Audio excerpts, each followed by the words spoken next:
Sudah terlihat, Kak? Sudah, dokter. Oke.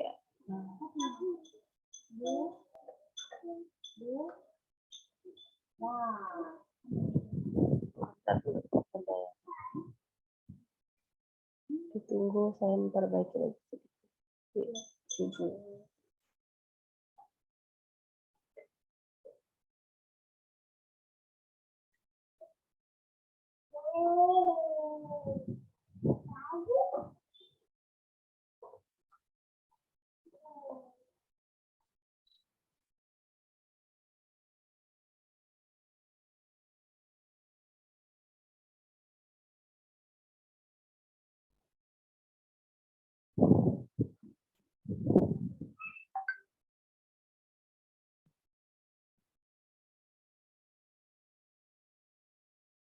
Harusnya kuliah apa hari ini?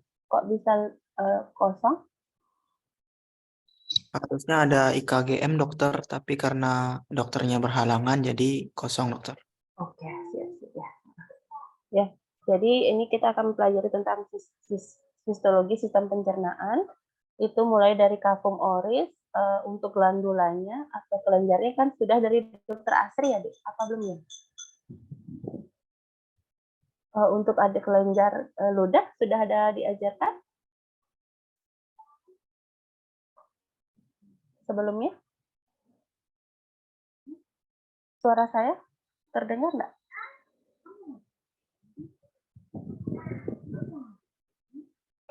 Suara saya terdengar, Dek? Terdengar Dokter. Untuk kelenjar ludah dapat diajarkan oleh dokter Asri? Apa belum? Sudah dokter. Oke, ya. Nanti kita kelenjar ludah tidak akan diajarkan, nanti berarti sampai ke anus ya, tapi secara garis besar.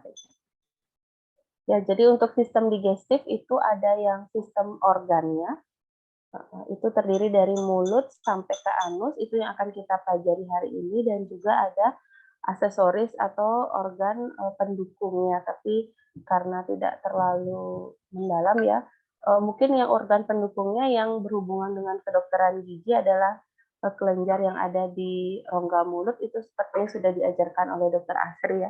Jadi untuk yang lainnya tidak terlalu berkaitan dengan kedokteran gigi. Jadi di sini kita akan membahas dari mulut sampai ke anus. Nanti lebih banyak fokus di rongga mulut ya. Jadi secara umum untuk struktur di sistem pencernaan, jadi terdiri dari 4 lapisan utama ya. Jadi seluruh sistem pencernaan itu terdiri dari 4 lapisan utama. Yang pertama itu lapisan mukosa, itu dia yang akan berdekatan dengan lumen. Kalau kalian mengimajinasikan seperti tabung, jadi yang paling dekat dengan rongga tabung itu disebut dengan mukosa. Kemudian lapisan keduanya itu disebut dengan submukosa yang biasanya terdiri dari banyak kelenjar. Kemudian ada lapisan muskularis, itu terdiri dari otot, dan yang terakhir adalah lapisan serosa yang biasanya berhubungan dengan organ sekitarnya. Jadi ada 4 struktur besar dari sistem pencernaan, ada mukosa, submukosa, muskularis, dan serosa. Nah, sekarang kita bahas mengenai oral cavity atau rongga mulut ya. Nah, jadi untuk rongga mulut itu epitelnya atau lapisan mukosanya itu dilapisi oleh epitel selapis pipih atau stratified squamous epithelium. Dia berkeratin atau tidak berkeratin ya. Mohon maaf, epitel berlapis pipih ya. Stratified itu berlapis ya. Kemudian dia ada beberapa lapisan, ada lapisan keratin, jadi lapisan tersebut isi keratin. Kemudian ada lapisan yang tidak ada keratin dan bibir. Nah, untuk lapisan yang ada keratinnya, jadi dia keratin itu adalah lapisan yang melindungi lapisan di bawahnya. Jadi dia berperan melindungi kerusakan selama proses mengunyah. Dan dia akan berkembang, jadi lapisan yang ada keratinnya paling banyak berkembang itu di gusi dan di langit-langit yang kasar. Kalau kalian coba raba dengan lidah langit-langit yang ada seperti gerigi-geriginya, nah itu adalah lapisan keratin. Dan juga yang ada di gusi, Nah, itu dia lapisan keratin karena dia berperan dalam proses mengunyah. Kemudian ada yang non keratin squamous. Jadi lapisan selapis pipih yang tidak ada keratin. Jadi dia permukaannya halus. Seperti di langit-langit yang bagian belakang yang lembut, lip bibir, pipi, dan bagian bawah dari mulut serta faring itu dia tidak ada keratin. Kemudian di mulut juga kita bisa temukan adanya bibir. Bibir ini merupakan otot lurik ya, dan merupakan suatu bagian transisi dari daerah mulut yang tidak ada keratin ke daerah mulut yang ada keratin. Jadi yang ada keratin itu yang bagian bibir dekat dengan kulit ya. Nah, kita bahas dengan bibir. Jadi untuk bibir baik bagian atas maupun bawah itu ada 3 permukaan ya. Ada internal mucous surface. Nah, bagian ini kalau kalian yang paling dekat dengan bibir, jadi yang bagian dalam. Nah, itu adalah internal mucous. Dia tebal, dia tidak ada keratinnya dan banyak ada kelenjar ludah di sana. Nah, kemudian yang kedua ada namanya lapisan red vermilion zone. Ini adalah lapisan kalau pada para wanita yang biasanya dipakaikan lipstick. Nah, yang berwarna pink yang terlihat. Nah, itu adalah red vermilion zone. Dia lapisannya sangat tipis, ada keratinnya. Karena di situ kan sering mengelupas kalau adik-adik yang wanita sering scrub bibir. Nah, yang mengelupas itu adalah lapisan keratinnya. Dia kayak akan sensoris inervasi. Nah, kemudian ada banyak saraf di sana dan banyak kapiler pembuluh darah sehingga bibir itu terlihat lebih pink dan sensori itu ada beberapa saraf. Jadi kalau terangsang, misalnya ciuman, nah itu karena ada beberapa saraf di situ. Nah, jadi dia banyak di situ. Jadi di situ akan banyak respon dari bibir. Kemudian outer surface merupakan lapisan yang bibir paling luar yang berbatasan dengan kulit. Jadi itu biasanya kalau para wanita yang membuat ini garis bibir itu, nah itu adalah outer surface. Dia sangat tebal karena dia dekat dengan kulit. Ada kelenjar keringat dekat, ada beberapa rambut halus dan kelenjar sebaceus.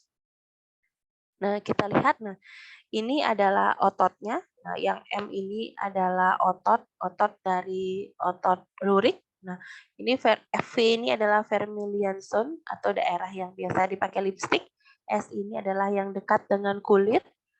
OM ini yang dekat dengan mukosa oral cavity atau mukosa rongga mulut. Nah, ini red vermilion zone dia terlihat lebih tebal. Nah, kemudian ini yang stratified dia squamous keratin. Nah, ini yang non keratin. Jadi yang ini yang keratin yang dekat dengan kulit. Yang ini yang paling bawah dia dekat dengan rongga. Nah, ini juga kita lihat yang permukaan mukosa daripada mulut. Nah, E ini epitelnya. Dia adalah berlapis pipih. Yang kalau tidak ada keratinnya lapisannya berarti inilah dekat dengan rongga mulut. Ini beberapa kelenjar yang ada yang berperan pada bibir. Nah, kemudian ini yang lincip-lincip. Nah, ini adalah preparat lidah ya. Nah, di dalam mulut juga kita temukan ada organ yang disebut dengan lidah. Nah, kalau lidah, nah lidah itu adalah suatu organ yang dia tidak ada tulangnya. Jadi dia otot lurik yang dibatasi oleh lapisan mukosa. Nah, jadi kalau di bibir itu ada beberapa permukaan. Ada permukaan lower surface adalah permukaan bawah lidah. Kalau kalian raba di bawah lidah itu dia sangat lembut ya. Nah, dorsal surface kalau kalian julurkan lidahnya yang terlihat paling atas permukaan itu adalah dorsal surface. Dia irregular. Jadi terlihat kalau kita perbesar itu tidak merata dia karena ada beberapa papila. Nah, papila. Jadi papila ini yang berperan untuk pengecap ya. Nah, kalau di lidah itu ada 4 tipe papila yang berperan untuk pengecapan. Ada namanya filiform, ada namanya fungiform, ada foliate dan valid. Kemudian ada juga namanya sulcus terminalis yang bentuknya seperti huruf V. Nah, ini dia dekat dengan tonsil area. Biasanya kalau kalian menjulurkan lidah, dia tidak akan terlihat, tapi apabila dilakukan suatu otopsi, kalau bedah mayat itu lidahnya bisa ditarik, kan terlihat daerah sulcus terminalis. Nah, ini dia. Ya, di daerah sulcus terminalis ya, yang bentuknya seperti huruf V. Nah, kita lihat ada 4 papila tadi. Ada papila apa aja tadi? Ada namanya? Apa aja tadi, Dek? Sebenarnya dokter, Ya, ada papila 4 apa aja? jenis papila itu ada papila filiform, pungiform, foliat, sama valat. Ya, oke. Ini udah kelihatan ya. Ini filiformis. Oh, dia terletak di daerah lebih di tengah. Kemudian fungiformis dia lebih ke ujung lidah. Kalau foliate papila dia di pinggir-pinggir lidah. Nah, ya. Kemudian yang valid papila, nah dia di depan sulcus terminalis. Ini nggak terlalu terlihat. Ya. Sekarang kita bahas satu-satu tentang lidah. Ya. Nah, ini filiformis papila ya. Tadi ya, dia filiformis, dia jumlahnya yang paling banyak. Nah, bentuknya seperti kon. Jadi kan seperti es kon, dia agak kerucut. Nah, dia epitelnya itu ada keratinnya dan akan memberikan penampakan lidah geri agak keabuan sedikit ya. Tetapi epitelnya atau permukaan epitelnya dia tidak terlalu banyak pucuk pengecapnya. Apa sih peran filiformis? Dia memfasilitasi pada saat kalian melakukan mengunyah dan pergerakan makanan pada saat mengunyah. Itu peran dari filiform papilla. Kemudian yang kedua namanya fungiformis. Dia namanya fungi berarti dia bentuknya seperti kubah atau seperti jamur. Makanya namanya fungiformis. Jumlahnya tidak terlalu banyak. Dia ada keratin. Nah, dia bentuknya mushroom seed atau seperti jamur. Nah, dia ada pucuk kecap yang ada pada permukaan atas. Nah, di sini. Di sebelah sini. Nah, di atas-atasnya dia ada pucuk kecap. Nah, dia posisinya dia berirregular atau bersisihan dengan filiformis. Kan filiformis dia tidak punya pucuk kecap. Jadi, nah ini misalnya ini filiformis, ada fungiformis, ada filiformis. Jadi fungiform itu ada bersisihan atau tempatnya bergantian dengan fungiformis dan filiformis bergiliran. Kemudian dua papila lainnya adalah foliate dan valid atau circumvalid papila. Nah, kalau foliate papila itu pada bagian belakang, nah itu perkembangannya pada saat dewasa sudah mulai berkurang ya, Dek ya, terkait dengan usia dan juga makin berkembangnya papila-papila yang lain. Papila paling belakang khusus untuk foliate papila dia berkembangnya sudah mulai berkurang. Terletak paralel pada masing-masing sisi di daerah belakang posterolateral, daerah belakang kanan dan kiri ya. Dan terletak di depan sulcus terminalis biasanya ya. Kalau dari gambar yang sebelumnya. Yang terakhir adalah valid papila, dia yang paling besar papilanya. Dan dia khas sekali kita menemukan adanya kelenjar von Edmer yang berfungsi memberikan lumbrikan atau pelumas pada papila. Nah, kita lihat ini. Nah, ini adalah kalau di secara histologi kita bisa lihat. Nah, ini fungiformis seperti apa namanya? Seperti jamur walaupun tidak bagus ya. Nah, di sebelahnya filiformis, filiformis, filiformis. Kemudian yang ini valid papila. Nah, khasnya kalau ada cekungan di sini karena dia tempat kelenjar ya. Nah, ini dia yang valid papila yang papilanya paling besar dan pucuk kecapnya ada di kanan dan kiri. Nah, kita bahas mengenai pucuk kecap ya atau pada lidah yang berperan memberi kalian bisa merasakan ini rasa apa ya. Jadi pucuk kecap itu bentuknya seperti bunga yang kuncup. Nah, makanya disebut dengan pucuk kecap ya. Epitelnya epitel berlapis. Nah, terdiri dari 50 sampai 100 sel. Nah, ini dia deh. Nah, yang warna pink ini adalah sel-selnya dia. Atau disebut dengan gustatory cell. Ini yang disebutkan yang berperan untuk memberikan pengecapan. Gustatory cell ini kalau seperti bunga ya deh ya, ada kelopak-kelopaknya. Ini adalah kelopak yang berperan untuk memberikan kalian bisa mengecap. Kemudian di sebelah-sebelahnya adalah kelopak yang supporting. Makanya disebut dengan supporting cell yang membuat si pucuk kecap ini tetap pada posisinya. Kemudian di atas-atas ini ada mikrofili yang akan menangkap molekul-molekul rasa yang nanti kalian bisa identifikasi dia rasanya manis, asin, pahit, dan sebagainya. Jadi ada lubang yang nanti bisa masuk mikromolekulnya dan ditangkap oleh fili-fili ini, nanti bisa diidentifikasi oleh sel gustatory, dibawa ke otak, kalian bisa merasakan ini rasa apa. Kalau secara histologi, nah ini kita bisa melihat, ini dia.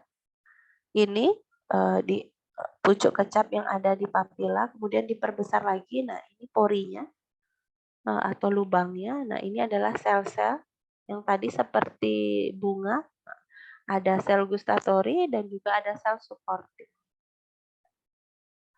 Untuk pengecapan ada 5 kategori rasa yang kita bisa rasakan ya.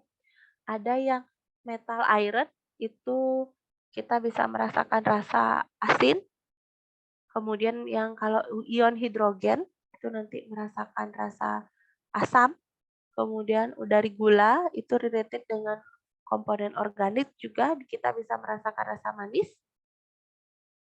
Kemudian kalau yang dia berupa alkohol atau toksik itu kita bisa merasakannya rasa pahit, dan kalau asam amino atau glutamat kita bisa merasakannya umami ya deh. Nah untuk ion atau yang asin dan juga yang asam itu ikatannya adalah ikatan ion channel untuk molekulnya, sedangkan yang lain seperti manis, pahit, dan umami itu dimediasi ikatan molekulnya dengan G protein couple receptor. Nah, seperti tadi, jika reseptornya tadi berikatan yang ada di permukaan dengan sel gustatorinya, nanti menyebabkan adanya depolarisasi dari sel, sehingga dia akan menstimulasi saraf sensoris, nanti akan membawa informasi ke otak, dan diproses kalian bisa tahu, oh ini rasanya ternyata yang saya makan adalah manis, atau oh ini yang saya makan adalah rasanya asin. Nah, sampai di sini sudah jelas deh untuk mulut? Sudah jelas? Bisa kita lanjutkan? Bisa, dokter. Ya, kemudian setelah makanan itu dari mulut, akan masuk ke daerah yang namanya faring. Faring itu kalau kalian membuka mulut secara lebar, nah ada yang di belakang rongga mulut itu namanya faring.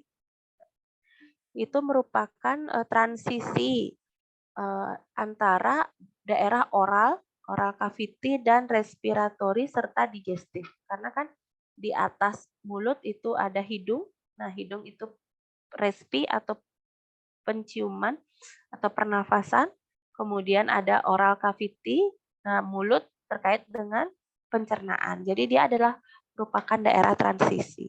Nah, dia karena dia faring itu ada beberapa regio, ada yang dekat dengan esofagus. Nah, esofagus. Nah, ini adalah yang dekat dengan sistem pencernaan.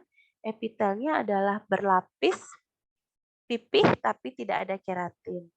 Tapi kalau yang berdekatan dengan sistem pernafasan atau nasal cavity, dia mengikuti epitel di sistem pernafasan, yaitu epitel pernafasan atau pseudostratified ciliated columnar epithelium.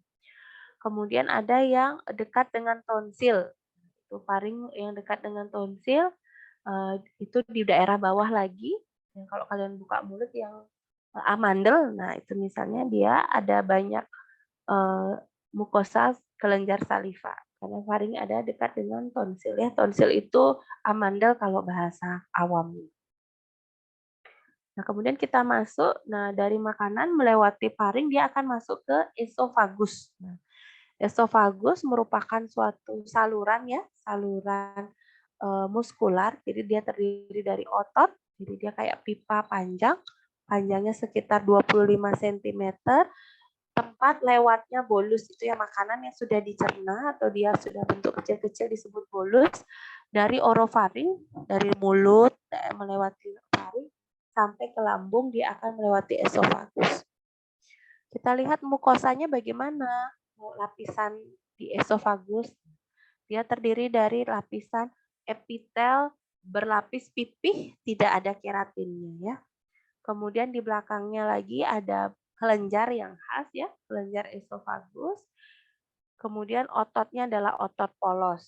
Nah, muskularisnya, tapi dia ada beberapa perbedaan. Jadi pada saat esofagus itu kalian akan merasakannya pada saat kalian menelan. Jadi kalau ada makanan kalian telan sepertiga atas, kalian masih bisa merasakan adanya jalannya makanan ya. Jadi kalian bisa menelan, oh ada makanan masuk ke tenggorokan saya. Nah, itu esofagus itu di sepertiga atas. Kemudian sepertiga tengah, makanan itu sudah masuk ke tengah, ternyata kalian tidak bisa merasakan lagi jalannya makanan. Ya, itu karena ototnya sudah bercampur dengan otot polos. Kemudian paling bawah lagi, sepertiga bawah, dia dekat dengan lambung, itu sudah murni otot polos. Kalian sudah pasti tidak bisa merasakan makanan tersebut masuk ke dalam lambung. Nah, ini dia permukaan esofagus ya, epitelnya berlapis pipi ya, kalau kita lihat. Nah, ini bintiknya titik-titik ya, banyak sekali sampai di atas, berlapis-lapis. Nah, ini adalah submukosanya, dan muskularisnya adalah di sini adalah otot polos dan juga otot lurik ya, bergaris. Oke. Nah, ini permukaan esofagusnya. Kalau dilihat di epitelnya nih ya, epitelnya berlapis pipih. Ini ada ototnya dan ada beberapa kelenjar. Nah, makanan setelah melewati kerongkongan atau esofagus dia akan masuk ke gaster. Nah, gaster ini adalah lambung ya. Dia merupakan bagian paling melebar pada saluran cerna, dia bisa berbentuk seperti kantong. Nah, pada saat istirahat atau tidak ada makanan di dalam lambung, volume dewasanya hanya 50 mili ya. Kecil sekali ya, Dek ya, cuma 50 mili dia.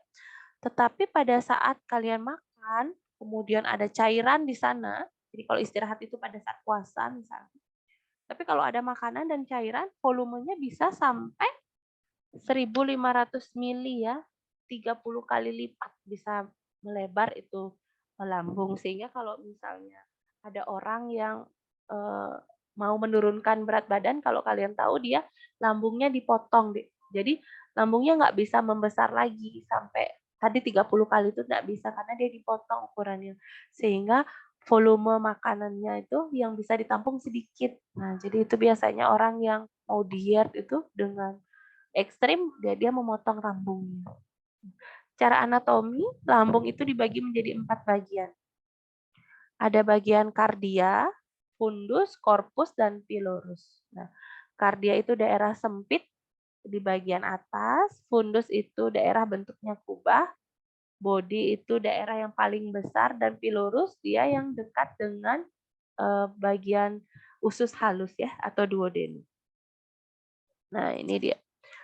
Itu kalau secara anatomi, tapi kalau secara histologi dia dibagi hanya menjadi 3 regio. Bagian kardia, nah di sini. Nah, kemudian bagian fundus, nah atau fundik, dia fundus dekat dengan body. Kemudian yang terakhir pilorus ya. Di sini daerah kardia. Kemudian yang ini adalah daerah fundusnya dan daerah pilorus yang dekat dengan usus halus atau duodenum. Untuk bagian kardia ya, ini epitelnya adalah epitel simple kolumnar atau epitel selapis silindris, jadi dia panjang-panjang ya. Kemudian dan juga dia ada beberapa otot. Nah, untuk daerah fundus atau body dia juga sama ya, epitelnya sama ini di daerah fundus di seluruh lambung itu sama, hanya yang membedakan adalah nanti kita bahas. Nah, ini dia membedakan. Dia yang membedakan adalah ukurannya ya, Dek, ya. Kalau di daerah kardia, nah ini daerah yang ada epitelnya dengan daerah yang ada kelenjarnya itu antara 1:1. Sama dia panjang daerah yang ada epitelnya atau ruge-rugenya dengan daerah yang ada kelenjarnya dia sama. Tapi kalau daerah fundus, nah itu yang di body, itu daerah yang ada ruge-rugenya itu lebih sedikit, perbandingannya sekitar 1:3 dengan daerah yang banyak kelenjar. Kenapa? Karena di sini kan kelenjarnya dibutuhkan untuk pencernaan dia. Tapi daerah pilorus, nah itu daerah ruge-rugenya dia lebih panjang dibandingkan dengan daerah kelenjar. Nah, seperti ini ya. Ini daerah fundus. Nah, itu kurang lebih berbanding 5 ya. Ini karena daerah body yang membutuhkan banyak kelenjar. Tapi kalau daerah kardia yang di atas ya dekat dengan esofagus, dia perbandingannya antara mukosa yang bergelung sama kelenjarnya sekitar 1:1. Tapi kalau daerah pilorus, dia udah dekat dengan duodenum karena berperan untuk penyerapan. Dia daerah fili-fili yang bergelung-gelung itu malah lebih banyak dibandingkan kelenjar. Ya, itu tergantung dari fungsi. Nah, ini lambung ya. Nah, ini preparatnya seperti ini ya lambung ya. Ada ruge-rugenya itu. Atau daerah epitel-epitel yang di atasnya. Nah, ini kalau kita lihat, nah seperti ini, esofagus ke kardia itu adalah merupakan daerah peralihan yang tadi dia foveola gastrika atau ruge-rugenya itu sedang seperti tadi. Perbandingannya dengan daerah kelenjar 1:1. Ini daerah fundusnya, ini daerah pilorusnya. Nah, kemudian ini daerah usus halus ya, Dek ya. Nah, epitelnya epitel selapis silindris. Nah, hampir sama dengan yang di hampir semua di saluran pencernaan itu epitelnya selapis silindris ya. Dia selapis kolumnar atau epitel selapis silindris ya. Dia banyak ada ruge-ruge atau plika-plika yang berperan untuk penyerapan. Nah, ini dia. Untuk usus halus itu ada namanya duodenum, jejunum, dan ilium ya.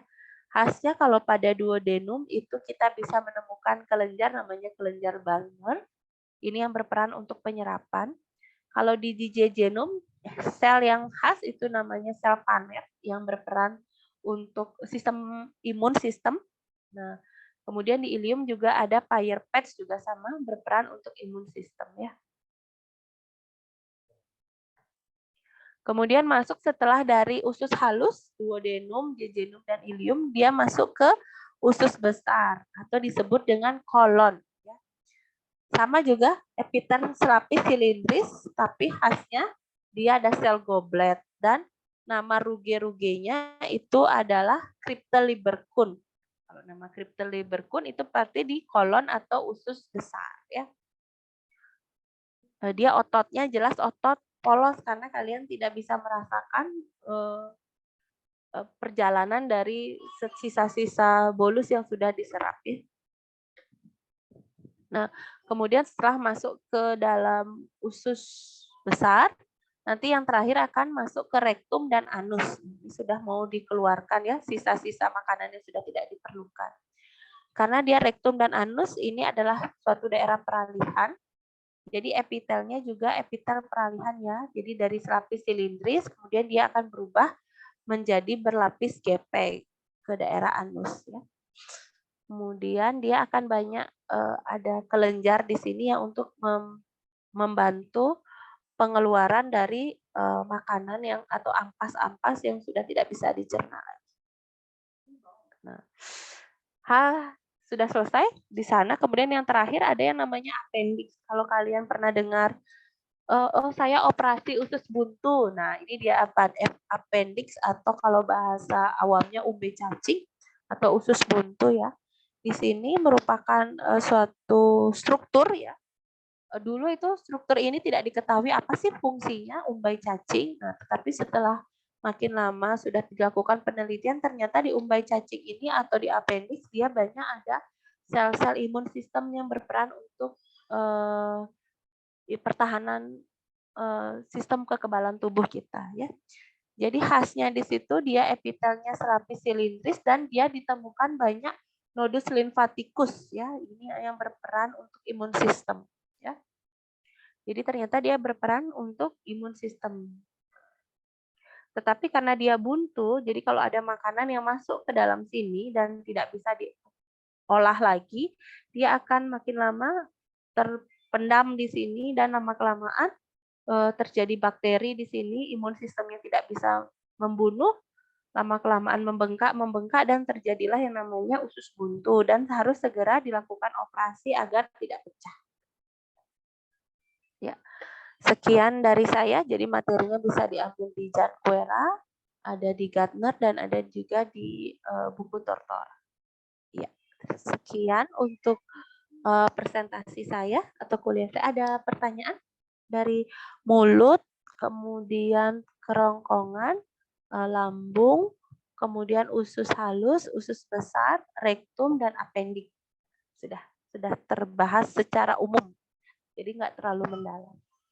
Ada pertanyaan? Oh ya, silakan, ada yang resen, silakan. Izin bertanya, Dok. Ya. Kenapa di bagian bibir ya, Dok? Kenapa di setiap orang warna pada red vermilion zone-nya itu berbeda-beda. seperti ada yang warna kemerahan, ada yang warna agak kecoklatan. Oke ya. Terima kasih untuk Aura. Siapa panggilannya? Aura apa Preti? Aura. Oke, terima kasih untuk Aura ya. Secara umum, nah kalau misalnya lihat adik bayi ya, secara umum red vermilion zone itu biasanya lebih ke pink ya, pink. Sekarang tergantung lagi kebiasaan dari masing-masing. Karena di situ dia sangat tipis dan banyak pembuluh darah, itu biasanya normalnya dia ke pink. Tapi apabila ada orang yang suka merokok, kan pakai nikotin tuh dia. Nah, dia akan lebih ke biruan sampai kehitaman karena pengaruh dari zat adiktifnya. Kemudian ataupun ada yang sering menggunakan lipstik yang ada bahan kimianya yang agak berbahaya atau tidak sering di scrub, nah itu bisa juga berubah warnanya. Tapi secara umum dia warnanya agak ke pink. Berubahannya itu tergantung dari perilakunya dia ataupun ada pengaruh zat-zat lain yang mempengaruhi dari bibirnya. Itu sih secara umum. Oke, ya. Bisa dimengerti, Aura? Oke? Ya, Oke. terima kasih. Ya, silakan. Dafa. Ya, izin bertanya dokter. Nah, di Iya. sini pertanyaan Bapak, mengapa gusi itu dapat mengalami resesi ya dokter? Dapat mengalami apa, Dek? Resesi. Mengecil ya? Ya. Nah, jadi kalau misalnya mengecil, nah sekarang tergantung apabila nanti mungkin akan lebih banyak dibahas ke fisiologi ya, nanti kan ada khusus untuk materi gigi ya.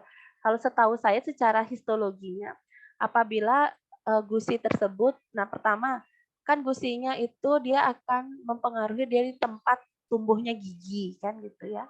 Tumbuhnya gigi apabila gigi tersebut mengalami karies, karies atau ada plak-plak di gigi itu akan menyebabkan gusi tersebut dia tidak kuat menyangga dari giginya sehingga menyebabkan karena ada infeksi dia menurun dia makin lama makin turun sama seperti tanah misalnya kalian tanah itu adalah gusi kemudian gigi itu adalah tumbuhannya jika tumbuhannya makin membesar kemudian ada banyak jamur-jamur jadi makin lama nutrisi tanah itu akan berkurang jadi mengecil seperti itu dan juga biasanya pertambahan dengan bertambahnya usia misalnya kan makin lama makin tua kemudian ada copot giginya nah jadi karena gusinya tidak lagi ada menyangga apa-apa dia juga akan mengecil seperti itu sih Dava setahu saya mungkin nanti kalau misalnya ada kuliah khusus dari dokter giginya kan nanti biasanya beliau yang akan lebih banyak membahas tentang itu ya.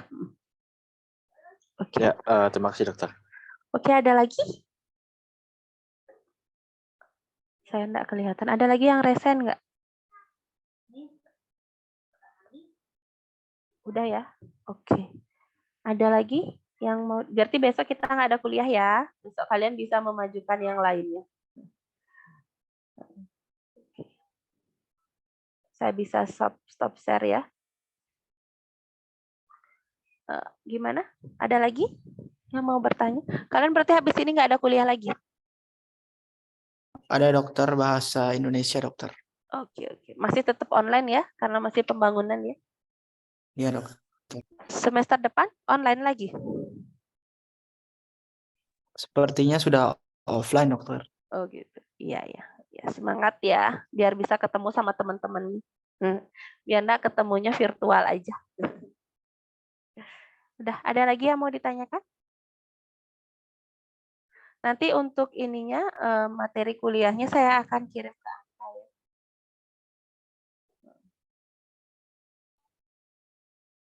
Gimana? Ada lagi? Kalian biar bisa makan dulu kasihan nanti.